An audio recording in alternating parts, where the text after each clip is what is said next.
Hello বন্ধুরা, বিশ্ব পরিচিতি চ্যানেলে স্বাগতম। আজ আমরা যাব মঙ্গোলিয়ার গোবি মরুভূমির একটি অসাধারণ জায়গায়, ইয়োলিন আম ভ্যালি, যা ইয়োল ভ্যালি বা ভালচার ভ্যালি নামেও পরিচিত।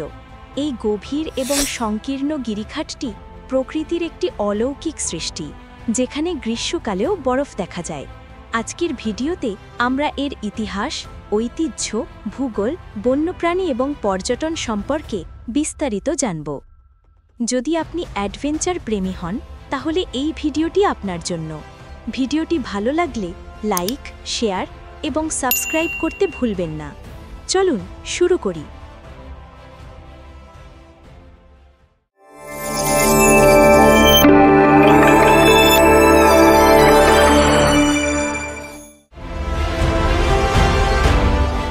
প্রথমেই জেনে নেওয়া যাক ইয়োলি নামের অবস্থান সম্পর্কে।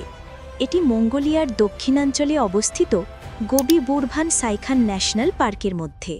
পার্কটি উমনগভি প্রদেশে দালানজাদগজ শহর থেকে প্রায় ৬০ কিলোমিটার দক্ষিণ-পশ্চিমে। সমুদ্রপৃষ্ঠ থেকে প্রায় ২৫০০ মিটার উঁচুতে ভ্যালিটির অবস্থান।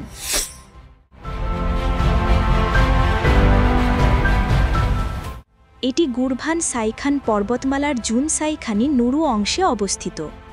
ভ্যালিটি একটি গভীর এবং সংকীর্ণ গিরিখাত, যেখানে কিছু জায়গায় মাত্র ২ জন মানুষ পাশাপাশি যেতে পারে। এর চারপাশে উঁচু পাহাড়ের দেয়াল এবং একটি ছোট নদী প্রবাহিত, যা শীতে জমে বরফের মাঠ তৈরি করে। এই বরফের মাঠ শীতে কয়েক মিটার পুরু এবং কয়েক কিলোমিটার লম্বা। আগেকার দিনে এটি সারা বছর থাকত, কিন্তু জলবায়ু পরিবর্তনের কারণে এখন সেপ্টেম্বর মাসের মধ্যে গলে যায়। গোবি মরুভূমির মধ্যে এমন একটি ঠান্ডা জায়গা, এটাই এর অনন্যতা।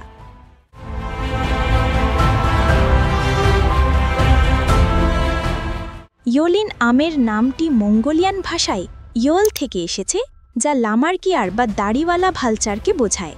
এটি একটি প্রাচীন বিশ্বের ভালচার প্রজাতি, তাই নামের অর্থ ভালচারের মুখ বা ভালচারের উপত্যকা। এই পাখিগুলো এখানে বাস করে, যা এই জায়গার নামকরণের কারণ।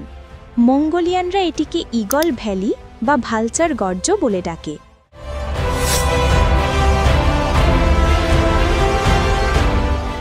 ইয়োলিন আমের ইতিহাস প্রকৃতির সাথে জড়িত। এটি লক্ষ লক্ষ বছরের জল এবং বায়ুর ক্ষয়ের ফলে তৈরি হয়েছে।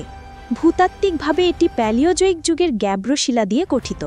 এখানে ৭০ মিলিয়ন বছরেরও বেশি পুরনো ডাইনোসরের ফসিল পাওয়া গেছে, যা এর প্যালিওন্টোলজিক্যাল গুরুত্ব প্রমাণ করে। ১৯৬৫ সালে মঙ্গোলিয়ান সরকার এটিকে জাতীয় সংরক্ষণ এলাকা হিসাবে ঘোষণা করে, প্রথমে পাখিদের সুরক্ষার জন্য। পরে ১৯৯৩ সালে এটি গোবি গুরভান সাইখান ন্যাশনাল পার্কের অংশ হয়। এটি উমনগভি প্রদেশে ৯টি বিস্ময়ের একটি। যদিও কিছু সূত্রে ইউনেস্কো ওয়ার্ল্ড হেরিটেজ বলা হয়, কিন্তু আসলে গোবি মরুভূমি বা এই ভ্যালি ইউনেস্কোর তালিকায় নেই। এটি একটি ভুল ধারণা, তবে এর প্রাকৃতিক ঐতিহ্য অমূল্য।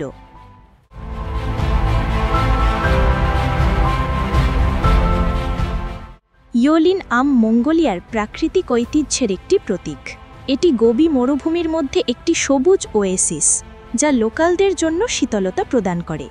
এখানকার মিউজিয়ামের ডাইনোসর, ভালচার এবং অন্যান্য প্রাণীর নমুনা দেখা যায়, যা শিক্ষামূলক। এটি মঙ্গোলিয়ানদের জন্য গর্বের বিষয়, কারণ এটি তাদের বিশাল প্রকৃতির অংশ।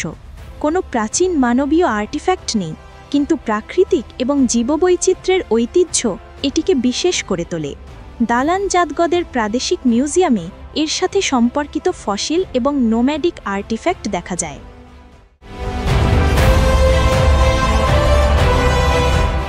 ইয়োলিন আম বন্যপ্রাণীর স্বর্গ। এখানে দাড়িওয়ালা ভালচার, হিমালয়ান ভালচার, সিনেরিয়াস ভালচার দেখা যায়। পাখিদের মধ্যে আলতাই স্নোকক, ওয়াল ক্রিপার, মঙ্গোলিয়ান ফিঞ্চ দেখা যায়। স্তন্যপ্রায় প্রাণীর মধ্যে আর্গালি, যেটাকে বন্য ভেড় বলা হয়, Siberian ibex, snow leopard, Pika, যেটি দেখতে ছোট খরগোশের মতো, গাজেল ইত্যাদি দেখা যায়। উদ্ভিদের মধ্যে সবুজ ঘাস এবং বিভিন্ন ফুল, যা মরুভূমির মধ্যে অসাধারণ। এখানে স্নো লেপার্ডের মতো দুর্লভ প্রাণী দেখার সুযোগ আছে, বিশেষ করে সকালে বা সন্ধ্যায়।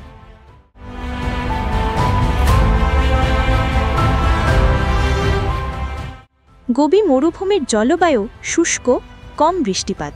কিন্তু ইয়োলিন আমের শীতকাল খুব ঠান্ডা, যা বরফের মাঠ তৈরি করে। গ্রীষ্মে এখানে শীতল বাতাস বয়, যা মরুভূমির গরম থেকে স্বস্তি দেয়। মরুভূমির মধ্যে বরফ, এটা পর্যটকদের অবাক করে। বন্ধুরা, ইয়োলিন আম ভ্যালি শুধু একটি গিরিখাত নয়, এটি মঙ্গোলিয়ার গোবি মরুভূমির হৃদয়ে প্রকৃতির এক অপূর্ব সিম্ফনি, যেখানে ইতিহাসের ফসিল, ঐতিহ্যের বন্যপ্রাণী এবং অ্যাডভেঞ্চারের রোমাঞ্চ একসাথে মিলেমিশে গেছে।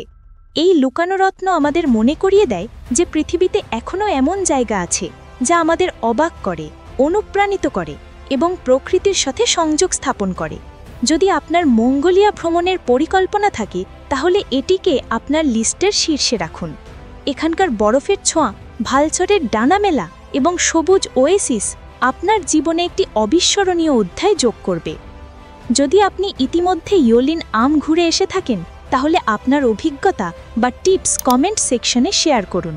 ভিডিওটি ভালো লাগলে লাইক দিন, শেয়ার করুন বন্ধুদের সাথে এবং চ্যানেল সাবস্ক্রাইব করে বেল আইকনটিতে ক্লিক করে রাখুন, যাতে পরের অ্যাডভেঞ্চার ভিডিও মিস না করেন। ধন্যবাদ সবাইকে। পরের ভিডিওতে দেখা হবে পৃথিবীর আরেকটি বিস্ময়কর কোনো জায়গা নিয়ে। ততক্ষণ পর্যন্ত ভালো থাকবেন। ধন্যবাদ।